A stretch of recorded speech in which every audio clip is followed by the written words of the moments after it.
मैं डॉक्टर अंजू वर्मा, नैदानिक मनोवैज्ञानिक, क्लिनिकल साइकोलॉजिस्ट। आज आप लोगों को आज के समय में जो समस्या है बहुत ज़्यादा बढ़ गई है, उसके बारे में कुछ आप लोग से बतलाना चाहते हैं। अभी समस्या क्या है? अभी जो समस्या है बहुत ज़्यादा बलात्कार, हत्या, छोटी छोटी बातों पर हम लोग क्या करते हैं, दूसरे की हत्या कर देते हैं। तो इस तरह की जो घटनाएं आ रही हैं, तो हम लोगों को सोचना है आखिर इसका क्या कारण है, क्यों ऐसी घटनाएं बढ़ रही हैं। तो ऐसा मानना है मेरा कि इसका संबंध हमारी मानसिकता से है। मानसिकता के कारण ही आज के बच्चे समझ नहीं पाते हैं कि क्या करना है, क्या नहीं करना है। तो बच्चे की मानसिकता कहाँ से आती है? तो मानसिकता वातावरण से आती है। मनोवैज्ञानिकों का कहना है P × E = बिहेवियर। P मतलब पर्सन, व्यक्ति, E मतलब इन्वायरमेंट, वातावरण। यानी व्यक्ति जो वातावरण के साथ क्रिया प्रतिक्रिया करता है वही उसका व्यवहार होता है। अब बच्चा जैसे जन्म लेता है तो क्या होता है, साफ स्लेट रहता है, उसको कुछ नहीं आता है। वो कहाँ से सीखता है? वातावरण से। अनुकरण की प्रवृत्ति होती है, यानी देख कर सीखने की प्रवृत्ति। बच्चा वही देख के सीखता है। जैसे परिवार में जन्म लेता है, जैसा उस परिवार का वातावरण रहता है, जैसे वहाँ की भाषा रहती है, जैसा वहाँ का व्यवहार होता है, बच्चा का भी व्यवहार उसी तरह का होता है। यानी communication system with in the family, बातचीत करने की जो हमारा तरीका है, हमारा जो व्यवहार पैटर्न है, उसको हमको ध्यान देना है। तो हम लोग अगर बचपन से ही इस बात पर ध्यान दें कि हमारे जो परिवार में बच्चा आया है उसके सामने हम लोगों का जो बातचीत का तरीका है वह सही हो, हमारा व्यवहार भी सही हो। अब इसको एक उदाहरण से आप समझ सकते हैं। जैसे मान लीजिए कोई बच्चा है, अब बोल के जाता है कि हम जा रहे हैं कि 10 बजे, 4 बजे तक आ जाए। ठीक है, वो नहीं आता है, 10 बजे रात में आता है। अब मम्मी केवाड़ी खोलती हैं और शुरू हो जाती है। 4 बजे कह के गया, अभी आ रहे हो, कहाँ घूम रहे थे, डांट लगाना शुरू कर देती है। बच्चा थका हुआ आया है, डांट सुनता है, आके बैठ जाता है टेबल पर, खाना लगाती है, गुस्सा में नहीं खाता है, जाके सो जाता है। सुबह पापा उसके उठते हैं, बतला देती है कि देखिए रात में आया, खाना नहीं खाया। अब पापा भी उठ के आता है, 4 खुराक लगा देते हैं। अब बच्चा क्या करेगा? निकल जाएगा घर से या जाके रूम में बंद हो जाएगा। उसके मन में निगेटिव फीलिंग आएगी कि मेरी समस्या को कोई समझने वाला नहीं है। हम मानते हैं कि माता पिता बच्चे को प्यार कर रहे हैं, प्यार के कारण ही उन्होंने उसे टोका, लेकिन बच्चा परसीव नहीं करेगा। आप क्या परसीव कर रहे हैं और वो क्या कर रहा है, उसमें अंतर है। यहीं पर एक दूसरा उदाहरण अगर आप समझें तो शायद ज़्यादा स्पष्ट हो जाए। दूसरा घर है, मान लीजिए बच्चा जाता है उसी तरह कह के, आता है 10 बजे रात में। अब वहाँ माँ के बाड़ी खोलती है, अंदर बच्चा आ जाता है, बैठ जाता है, बोलती है जाओ हाथ मुँह धो लो, खाना खा लो। खाना खा लेता है, उसके बाद पूछती है अच्छे खाने के दरमियान कि बताओ क्यों इतना लेट हुआ। वो अपनी सारी समस्या बताता है कि इस कारण से हुआ, इस कारण ऐसे हुआ, ऐसे हुआ। सुन लेती है, बोलती है जहाँ उसको लगता है कि हम सलाह दे सकते हैं मदद देती हैं, नहीं लगता है तो कहती है अच्छा सुबह हम पापा उठेंगे तो हम उनको बतला देंगे। तो सुबह वो बतलाती है। बच्चा उठ के आता है तो पापा पूछते हैं क्या हुआ कल तुमको? अच्छा कोई बात नहीं है, हम देख लेते हैं उसको, ऐसे करो।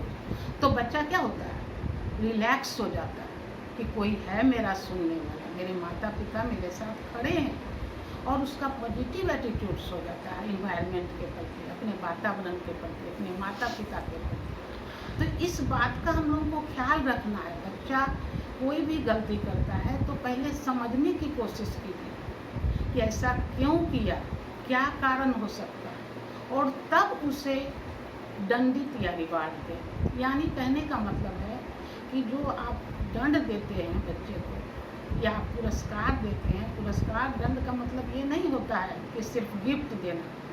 हम मुंह से भी बाह कहते हैं, बुरा कहते हैं, तो वही हुआ उसके लिए रिवार्ड एंड पनिशमेंट। तो इस समय बच्चे को ये ज़रूर उसकी बात को सुनकर और तब फैसला आप लें कि इस जगह पर इसको रिवार्ड दें कि पनिशमेंट दें, और जब दें तो स्पष्ट कर दें कि इसलिए तुमको हम रिवार्ड दे रहे हैं और इसलिए तुमको हम पनिशमेंट कर रहे हैं, ताकि उसका क्लियर विजन हो कि क्या करना है और क्या नहीं करना है। तो ये आपको शुरू से ही ध्यान देना है। दूसरा पॉइंट है कि मनोवैज्ञानिक फ्रायड का कहना है कि किसी भी व्यक्ति के व्यक्तित्व में एक डायनेमिक एस्पेक्ट है। डायनेमिक को आप आम चाल की भाषा में समझ लीजिए कि गत्यात्मक पहलू है। उसमें Eid, ego and super ego होता है। ईद का मतलब है जिससे आनंद की प्राप्ति होती है, इतना ही आप समझिए। ईगो का मतलब वास्तविकता से, जो किसी चीज़ को रियलिटी से जोड़ता है, और सुपर ईगो आदर्श यानी चाहिए से उसका संबंध। इन तीनों के मिलाकर किसी के मानसिक स्तर का संतुलन होता है। तो जब बच्चा जन्म लेता है तो सिर्फ उसमें ईद होता है।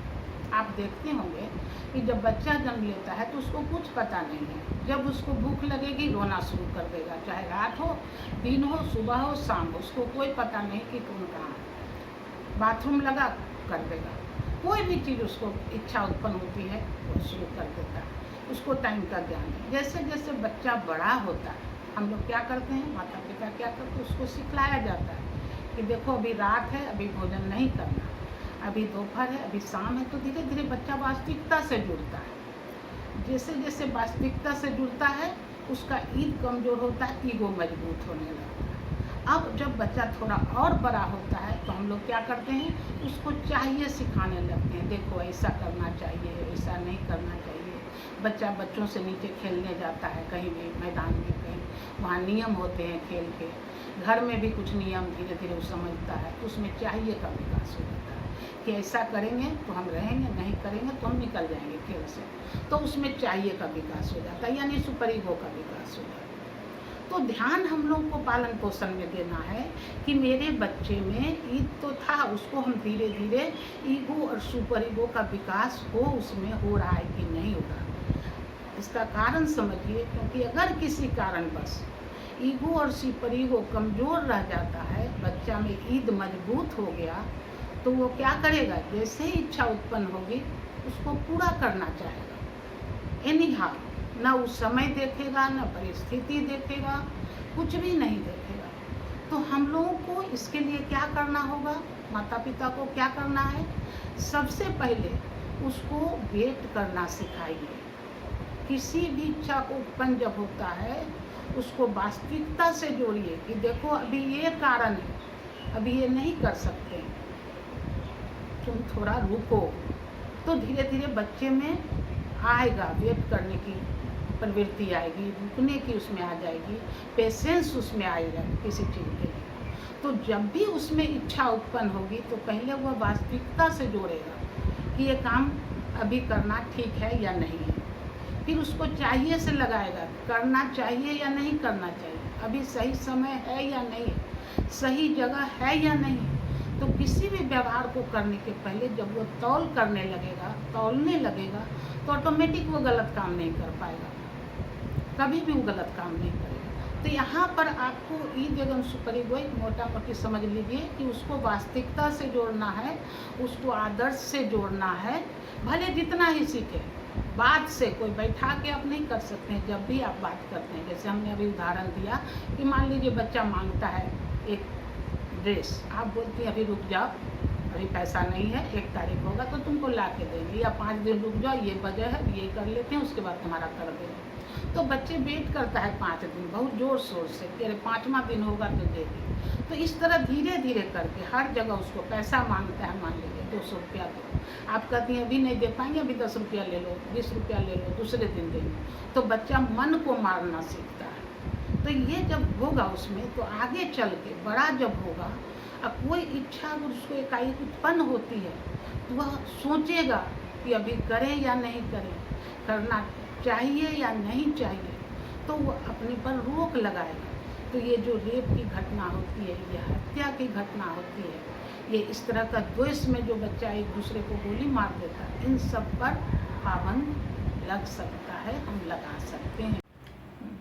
तीसरा पॉइंट है कि बच्चे की तुलना, एक बच्चे की तुलना कभी भी दूसरे बच्चे से नहीं कीजिए, चाहे वो अपना बच्चा हो, पड़ोस का बच्चा हो या किसी दोस्त का बच्चा हो।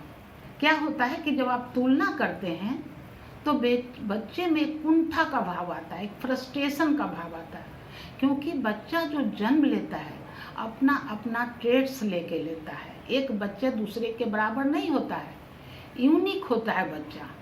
तो जब यूनिक होगा, गुण और अवगुण दोनों उसमें होगा। अब आपको देखना है कि आपके बच्चे की कैपेसिटी क्या है और दूसरे के बच्चे की कैपेसिटी क्या है, तो जितना है उतना ही लेगा। मान लीजिए एक कटोरा लिए आप, जिसमें 1 कप पानी आता है, दूसरे कटोरा में 2 कप पानी आता है। तो अगर आपके बच्चे का विकास एक ही कटोरा, दिमाग एक ही कटोरा लेगा तो एक ही कटोरा लेगा, 2 कटोरा नहीं लेगा। अगर आप 2 कटोरा देंगे तो बह जाएगा। तो हर आदमी एक कैपेसिटी, एक मानसिक शक्ति, एक बुद्धि लब्धि लेकर पैदा होता है और उसी के अनुसार आप उसको बढ़ा सकती हैं। ऐसा नहीं है कि आप उसको ये कर सकते हैं। इसको ऐसे भी आप समझ सकती हैं कि 2 लोटा ले लीजिए, एक ही आकार प्रकार तौल का, पीतल का। अब 1 लोटा को आप रोज यूज कीजिए, उसको साफ कीजिए अच्छे से और उसको यूज कीजिए। दूसरे लोटा को जैसे उसे धो लिए और यूज कीजिए। 6 महीना के बाद देखिएगा कि जो लोटा को आप अच्छे से धो रहे हैं वो चमकने लगेगा। आकार प्रकार नहीं बदलेगा, लेकिन उसमें एक चमक आ जाएगी, एक ब्राइटनेस आएगी। और जो लोटा को आप जैसे तैसे धो लिए उसमें ब्राइटनेस घट जाएगी। तो यही है व्यक्ति का दिमाग, जो लेके आया उसके आकार प्रकार में आप नहीं बदल सकते हैं, उसको आप सिर्फ चमका सकते हैं। तो जो आपके बच्चे की कैपेसिटी है, मानसिक जो कैपेसिटी है, जिसको हम IQ कहते हैं, इंटेलिजेंस क्वोशिएंट, EQ कहते हैं, इमोशनल क्वोशिएंट, तो वो सबको आपको देखना होगा। उसके अनुसार आपका बच्चे का प्रोग्रेस होगा। अगर आपको इसमें कठिनाई है तो आप किसी साइकोलॉजिस्ट से मिलकर आप उसका टेस्ट करके ट्रेड्स निकाल सकती हैं और उसके अनुसार, ऐसे तो रिजल्ट बच्चा जो लाता है, पढ़ता है, उसके अनुसार से पता लग जाता है कि मेरे बच्चे की क्या कैपेसिटी है। जो उसका रिजल्ट, उपलब्धि जो है, उसी के अनुसार उसकी एस्पायरेशन होनी चाहिए। अगर दोनों के बीच में बहुत डिफरेंस कर दीजिएगा तो बच्चा को फ्रस्ट्रेशन होगा और इसी स्थिति में ही बच्चा घर से भाग जाता है, सुसाइड कर लेता है। तो इस तरह का नहीं करें। अपने बच्चे को उसकी कैपेसिटी के अनुसार, उसकी जो पीछे की उपलब्धता है उसके अनुसार उससे उम्मीद रखें। कभी तुलना ना करें। तुलना करने से बच्चे में बहुत फ्रस्ट्रेशन होता है, जो भी उसकी कैपेसिटी है वो घट जाती है। तो एक बात आप समझिए, जैसे मान लीजिए कोई गुलाब का फूल है और कोई गेंदा का फूल है, तो आप अगर जल पानी देती हैं बढ़िया से खाद, तो गुलाब गेंदा नहीं होगा और गेंदा गुलाब नहीं होगा। हाँ, ये है कि अगर सही से खाद पानी देती हैं तो वो पूरा खिल जाएगा, गेंदा भी और गुलाब भी। तो ये आपको ध्यान रखना है। अपने बच्चे की कैपेसिटी को समझिए, उसकी शक्ति को समझिए और उसके अनुसार उसको गाइड कीजिए, उसके अनुसार उससे आशा रखिए। बहुत ज़्यादा आशा नहीं रखिए, आपके लिए भी दुखदाई होगा और बच्चे का तो निगेटिव जाने का बहुत बड़ा कारण है। एक चीज़ और ध्यान देना है, हर बच्चे में, हर व्यक्ति में कह लीजिए, गुण और अवगुण दोनों होता है। कोई व्यक्ति ऐसा नहीं है जिसमें सिर्फ गुण है और जिसमें अवगुण है। तो एक अच्छे माता पिता का क्या काम है, बच्चे के गुण को देखिए, ध्यान दीजिए बच्चे को पालन पोषण में कि इसमें क्या क्या गुण है। स्कूल से रिपोर्ट है, टीचर का कुछ है, पड़ोस का कुछ है वक्तव्य, उसके बारे में सबको देखिए और ध्यान दीजिए कि इसमें गुण क्या है और अवगुण क्या है। अवगुण की चर्चा ना करें, सिर्फ गुण की चर्चा करें और उसको बढ़ाने के लिए बच्चे को प्रोत्साहित करें। कोशिश करें कि वो गुण उसका कैसे बढ़ जाए, और जब गुण बढ़ेगा ऑटोमेटिक अवगुण नीचे आ जाएगा। ये प्रकृति का नियम है। अगर एक चीज़ बढ़ता है तो दूसरा चीज़ ऑटोमेटिक नीचे आ जाता है। हम लोग क्या करते हैं, गुण को नहीं पचा जाते हैं। कोई आया बस उसका अवगुण बखान शुरू कर दिए, तो बच्चे का क्या है, गुण घट जाता है और अवगुण ही बढ़ जाता है, क्योंकि बार बार अवगुण का चर्चा हम लोग कर देते हैं। नहीं, ऐसा नहीं करना है। आपको उसके गुण की चर्चा, जो कम ही गुण है, जो ही मान लीजिए पढ़ने में ठीक नहीं, पेंटिंग अच्छा करता है तो उसकी पेंटिंग की चर्चा कीजिए, उसको प्रोत्साहित कीजिए पेंट करने के लिए। गाना अच्छा गाता है तो गाना के लिए प्रोत्साहित कीजिए, स्कोप देखिए उसका गाना में कहाँ।